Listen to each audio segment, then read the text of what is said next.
Starring Cloris Leachman, John Shepard, George Chandler, and John Provost as Timmy. And, of course, Lassie.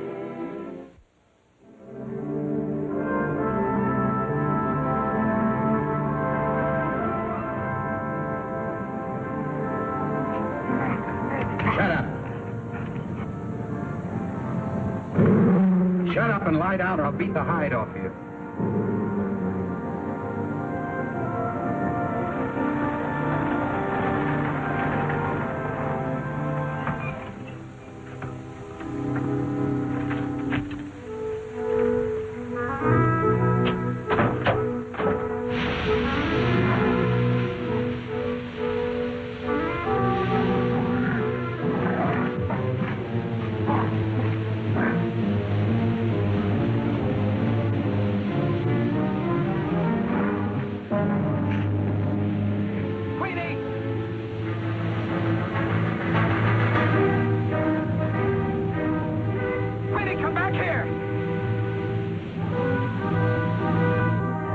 Well, Jim, thanks a lot. We'll see you Friday at the Grange meeting, huh? Sure thing. You say hello to Ruth now.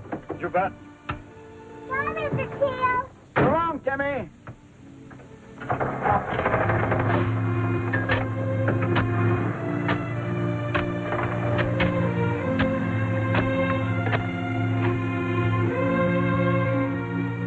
Look out!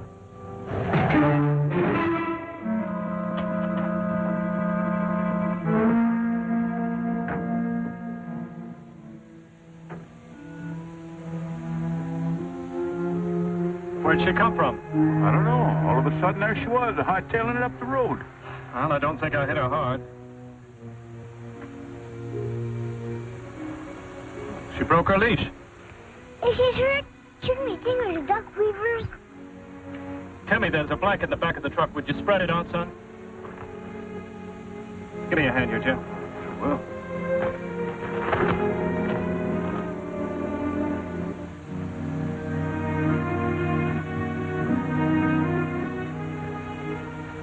Can Lassie and I ride back here and watch your dad?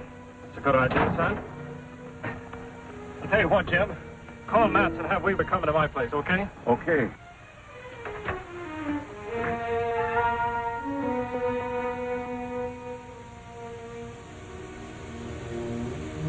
Well, don't seem to be any broken bones. Mostly shock, I'd say. Might be some internal injuries, but I doubt it. Did she bleed at all from the mouth? No, Doc. What kind of dog is she, Uncle Petrie? Greyhound. Most the oldest breed of dog there is. Egyptians raised them 2,000-3,000 years ago.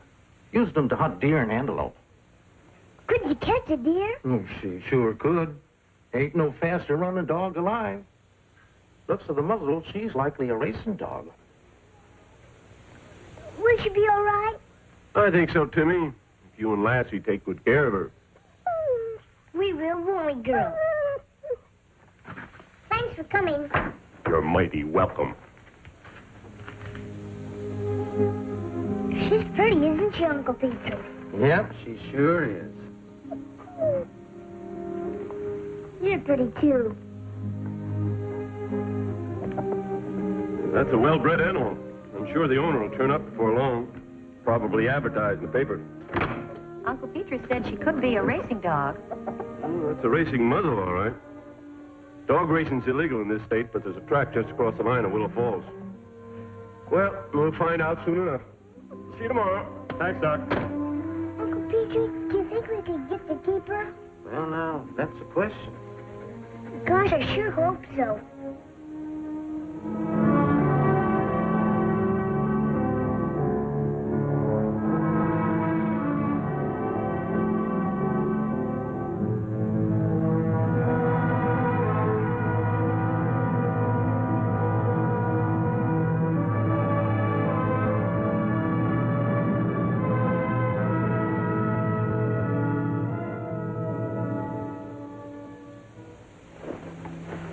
You go to sleep, young man, and don't worry about the dog. She'll be all right.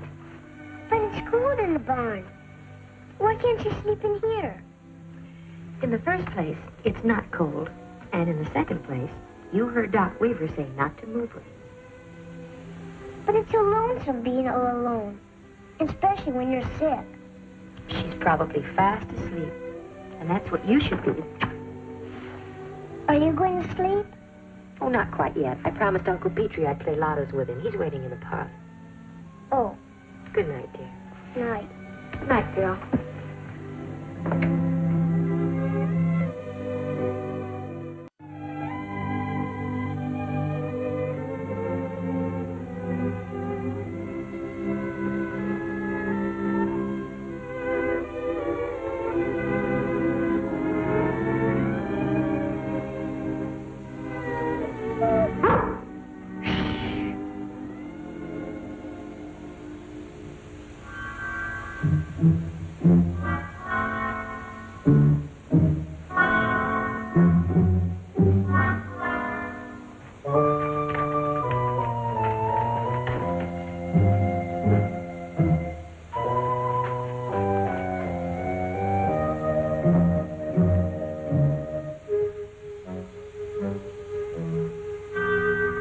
$17.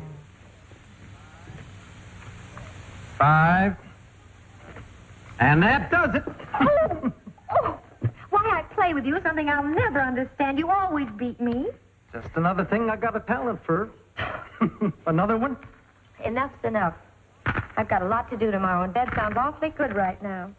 Don't know what's happening to young folks nowadays. Why, when I was your age, How about you play till midnight? Well, 11 o'clock anyway. Times have changed. I'm turning in. I'll be up in a few minutes, as soon as I finish this article. Good night, champ. Night, you too. Don't forget the whole life. I won't.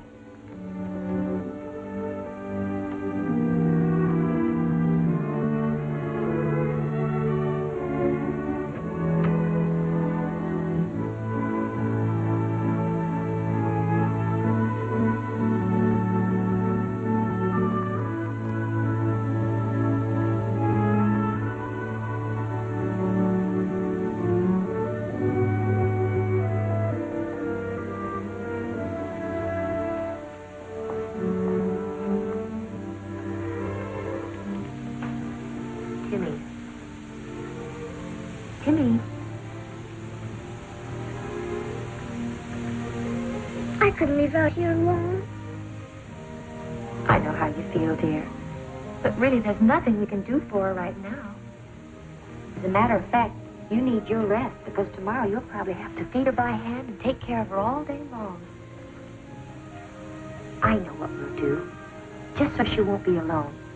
Suppose we leave Lassie with her. Could I? Sure. Lassie, you stay here and take good care of her. And if anything happens, come get me right away. Okay? You can trust Lassie. She won't budge unless she needs you. I feel real sorry for her. I know.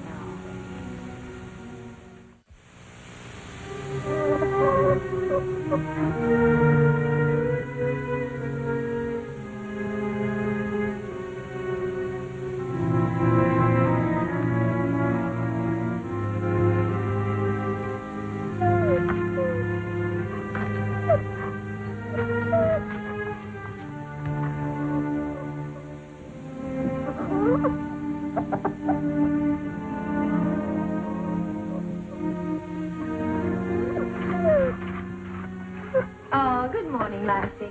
Is Lassie up? She's up, she's up. Gee, I'm glad to see you up. I bet you're thirsty. Lassie, you stay here.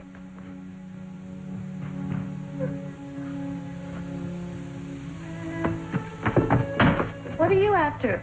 I need a bowl. What for? She's thirsty. And Doc Weaver said we could give her water today. Breakfast will be ready in a few minutes. Okay.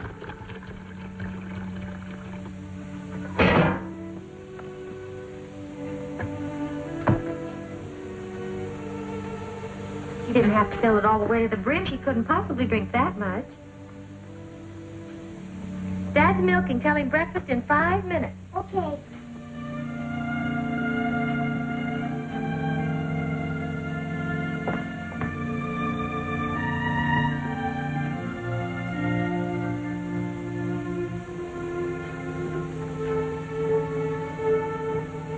No, Lassie.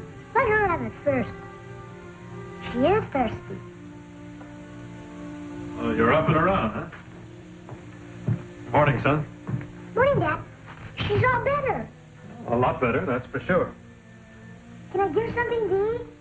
I think you better wait till Doc Weaver gets here, but how about some breakfast for us, huh? Oh, I forgot. Mom said 5 minutes. Okay. You get washed and I'll put this in the cooler. You stay with her, Lassie. Well, she's up on her feet. A little shaky, but she seems all right. In the barn with Timmy and Lassie. Yes, I'll tell him. Fine. See you then, Dr. Weaver.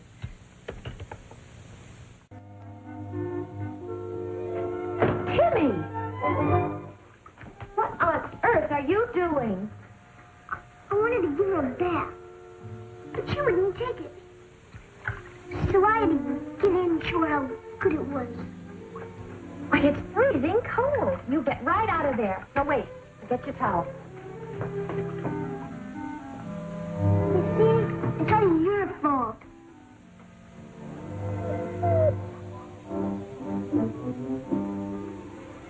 Those sick people always get baths? Not in ice-cold water. And they get sponge baths anyway. Well, incidentally, Dr. Weaver called. He said not to let the Greyhound out of the barn. Why not? I don't know, but he'll be here in an hour. Now, look, young man, no more silly shenanigans. Hear me? I hear. And you better get out in the sun. You're still shivering. Scat. I thought you had more sense than to let him do a silly thing like that.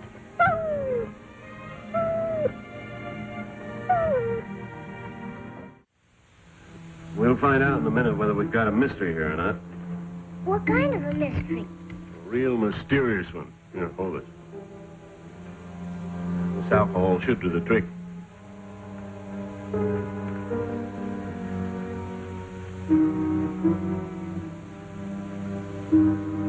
I told her she needed a bath.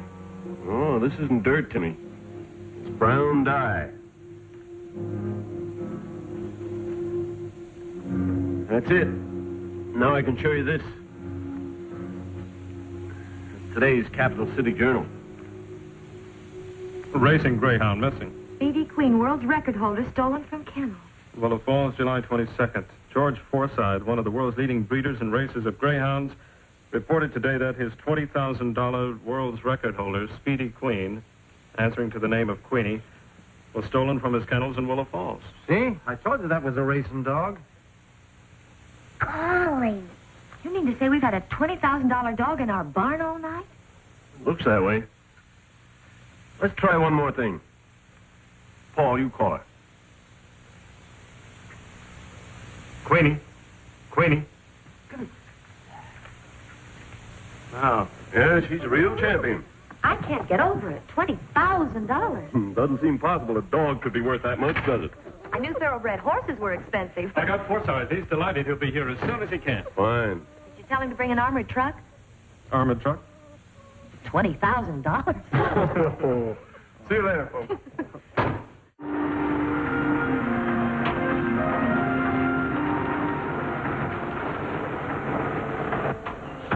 Howdy. Morning. Fella down the road said you might know something about a greyhound I lost. Well, your name's Jim Teal, ain't it? That's right. You the owner of the dog? Yeah, she broke out of the truck yesterday. You found her up to Paul Martin's place, about 2 miles up the road. She got hit. Hit? What do you mean? Well, she run under the wheel of Martin's truck.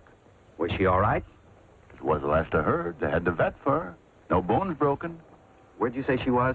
About 2 miles up the road, Paul Martin's place. You'll see the name on the mailbox. Thanks very much.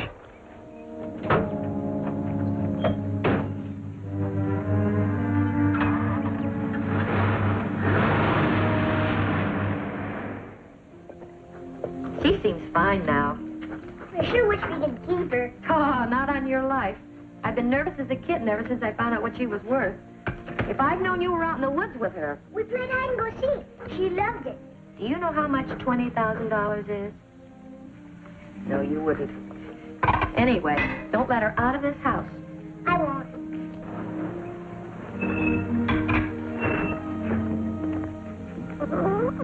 It's a man.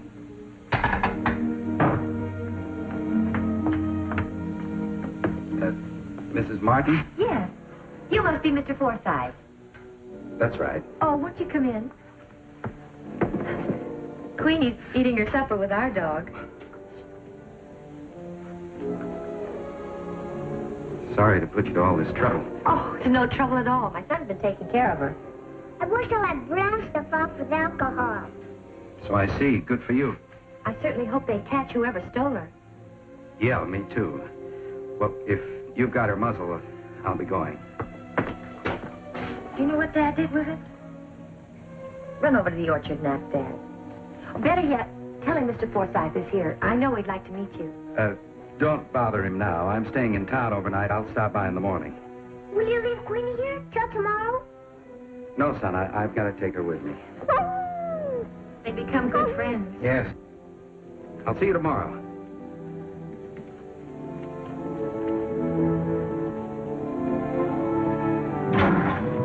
I didn't like that man. Did you, Lassie?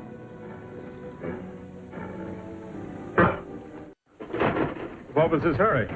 I don't know, but he said he'd be back in the morning. No reward? I was wondering about that. Well, we certainly wouldn't take it. Well, why not? $20,000 ain't hay. Well, he didn't offer it, so why discuss it? Timmy, supper! Now maybe we can settle down to a normal living. Who's that now? I'll see. Mom, I just drove in. Yes, I know. Dad's outside. You come sit down. Ruth, this is Mr. Forsythe.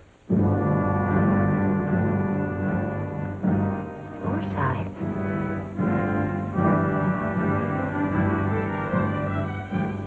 How do you do? Your husband tells me that you gave Queenie to a man who pretended to be me. Well, yes. Now, don't get disturbed, Mrs. Martin. Was he a short, stocky, blond man about 38 or 40? Yes, he was. His name is Strang, Joe Strang. He was a former handler and trainer that I had to fire. How long ago was he here? Could be more than 10 minutes ago. That's right. Just before I called you for supper. Mm-hmm. Well, he couldn't have gone east. I was coming that way, and I would have recognized his panel truck. So he must have gone west. Lassie can catch him. Go get Queenie, Lassie. Oh, Timmy, Lassie can't catch a speeding car. But she could trail him, Paul. Could be. Honey, you call the sheriff. I'll go with Miss Forsythe.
She's trying to kill me.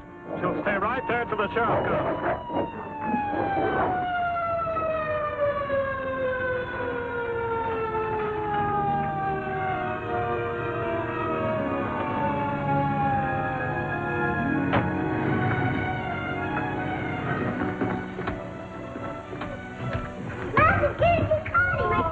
Queenie. Queenie and I can never repay you, Lassie. I'm real proud of it. All of us are, son. Mr. Forsythe, tell me something. Why did Strang try to disguise Queenie by changing her color? Obviously, he was planning to race her at some track outside the country under a different name. The odds would be high. He'd place a big bet. She undoubtedly would win, so he'd clean up. And I gave her to that horrible man. Fortunately, we have her back. Mr. Martin, I'd like to give you some token of my appreciation. If it hadn't been for you and little Timmy here... It really isn't necessary, Mr. Forsythe. Thanks just the same. Well, then, how about a new bicycle for Timmy? Or one of those little racing cars? Would you like that? You know what I'd really like, Mr. Forsythe? What's that, son? If Queenie ever has puppies, I'd like to have one. For me and Lassie. Timmy, that's a deal.